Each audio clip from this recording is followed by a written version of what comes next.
There is something in the world that will work for you that doesn't create such a polarizing effect between your scalp and your hair. If after heating it doesn't absorb for you, even with low porosity hair, that means it's not gonna work.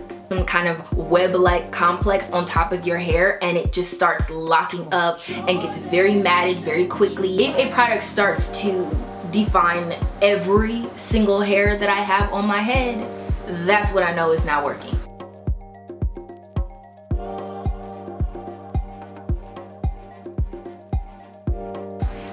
Welcome back to my channel. My name is Ebony, and if you are new here, then welcome to my corner of the YouTube universe, and if you're old here, then hey guys, welcome back. I invite you to click that subscribe button down below so you don't miss any more videos from me, and thumbs up if you find the video helpful, and without further ado, let's jump into it. So today we're going to be going over 10 signs that you know that a product is not working for you. And this is not a end-all, be-all, end-all, however that goes, guide, okay? But it's been brought to my attention that some of you guys just don't know if something is working for you or not. And so I want to clear that up today. A lot of you guys admire me and or my channel because of all the information I give you guys in videos and how I know whether or not ingredients work for me and how I change out different variables in my regimen to determine if something needs to stay or if it needs to go. And these are just signs that I've learned over my hair journey years that I'm just gonna share because I think it would be helpful. So yeah, let's just jump into it. Number one of the first signs that you can tell if a product is not working for you at all is if it's not moisturizing your hair. And I know this sounds super basic, but I sometimes feel like people don't know what working for their hair looks like or feels like and what it doesn't. So typically you use your fingertips, okay, and you just go based off of the overall feel of your hair. If the cuticle is closed and everything is smooth and it looks shiny and it's good, then usually something happened, okay, something good. But you just have to know your hair better than everybody else does, and it's been on your head for X amount of years you've been alive, so hopefully that's a thing. But if your hair is moisturized, if it's retaining moisture well, then it's working for you. If it didn't retain moisture well, then it's not. Number two, the second sign that a product is not working for your hair is if there is no slip. Now, there are a lot of products that are effective in one way, but not in the other way. And usually slip is one of those things that either a product, you got it or you don't. And you guys have seen me experience this on several occasions. Typically, if my hair is hard to detangle or if I start over brushing my hair, that's when something is not working for me. And there's different reasons why I would need to do that to my hair. But slip is very important, and you do want something that has a lot of slip in it in order for you to detangle properly, or else it's going to lead to a whole bunch of other problems. Optimal slip usually comes from a product that is going to close your cuticle and make it very smooth, or either coat your hair shaft and make it very smooth, and sometimes that's a good thing or a bad thing, but slip is important and not all products have it, but typically it means it's not working if you have to overbrush and detangle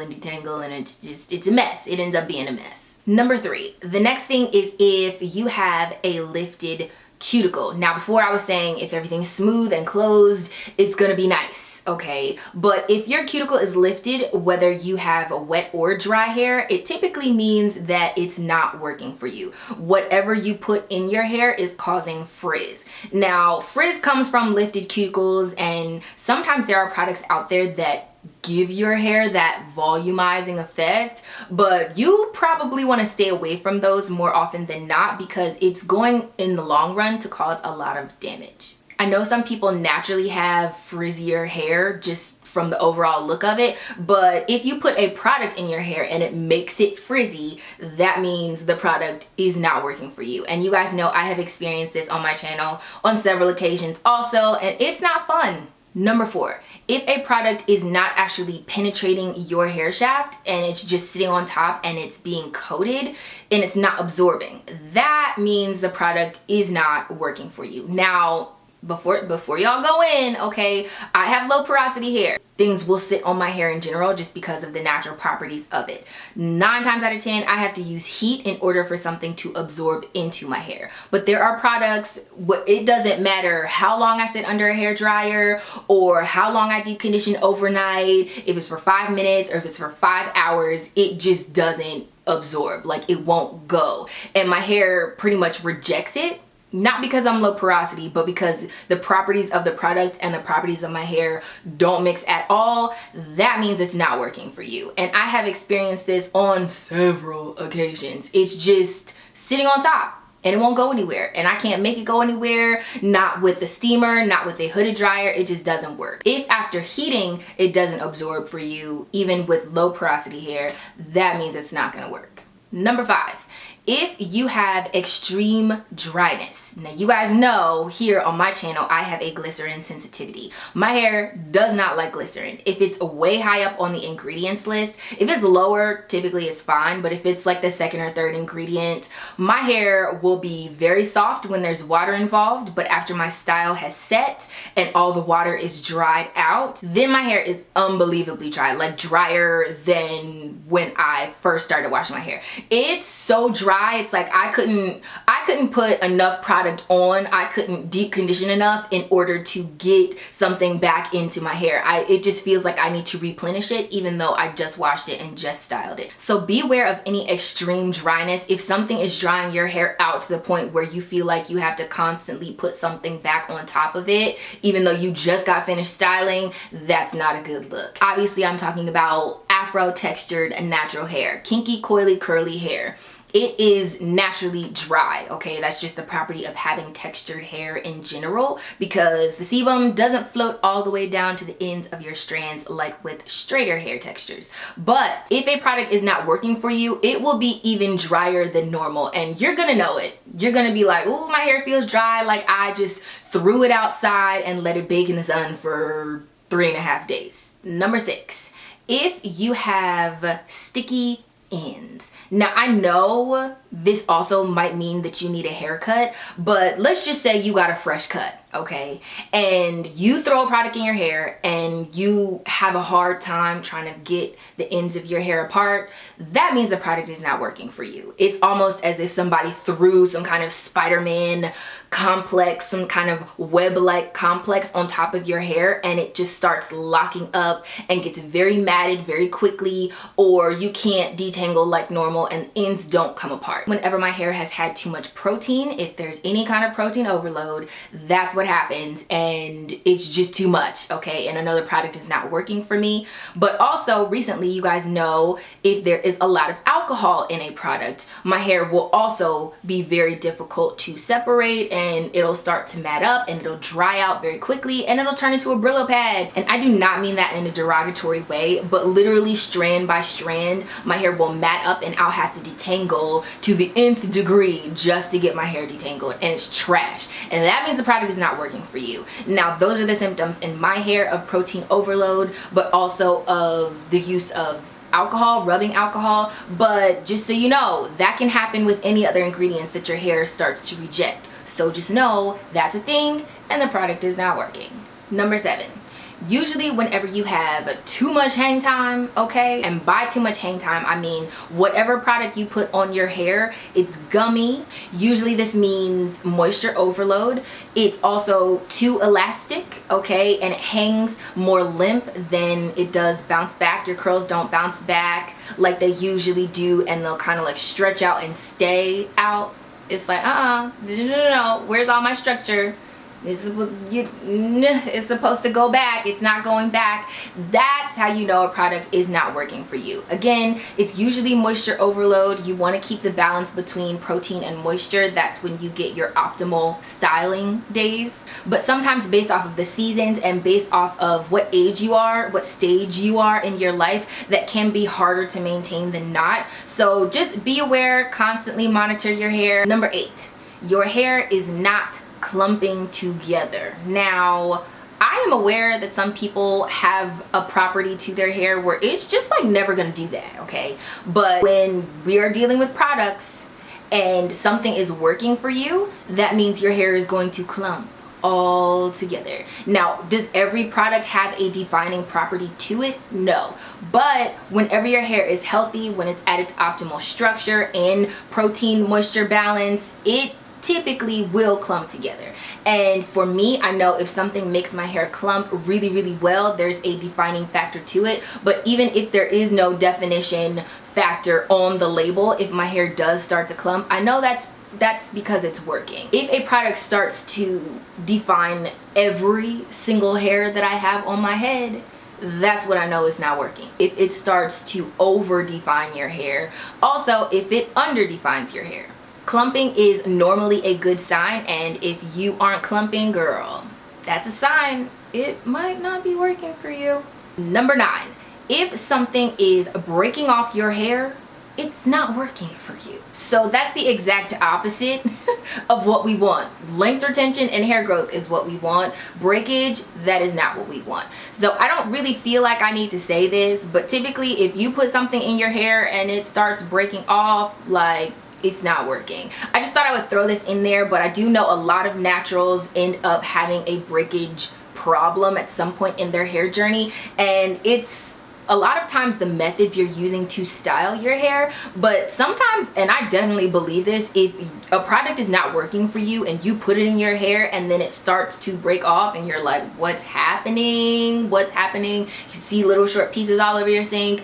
It's not working for you. Get rid of that thing, keep your receipt, banish it out of your house, throw some holy water on it, and take it back to Walmart, okay? Because nobody needs that in their hair journey. Nobody. And I'll add in also any kind of extreme shedding or an overproduction of single strand knots because of the breakage or because of the extreme shedding. Watch out for expired products or products that have been sitting on the shelf for a long time. And also watch out for products that have separated. Sometimes it's not a bad thing, you just have to reshake it back up. But if it's been sitting so long that it's done that, or if it smells kind of like, let it go, girl. It's not gonna work. And number 10, this one I added in because I know I have a lot of chemical sensitivities to things, fragrance sensitivity to things. My system is just sensitive, okay? She's sensitive. And I wanted to say that sometimes my scalp can like something but my hair doesn't, or vice versa. My hair likes something but my scalp doesn't. But I'm gonna go on a limb and say that it's not working for you if you have to separate your scalp from your hair. Now, I'll use the example of jojoba oil. Whenever I use that on my scalp directly, it creates scalp acne. And I'll also get little bumps and breakouts around my hairline. But my actual hair feels moisturized whenever I use it, and that's because it penetrates your hair shaft. It's one of the oils that is molecularly small enough to do that, and my hair would like it.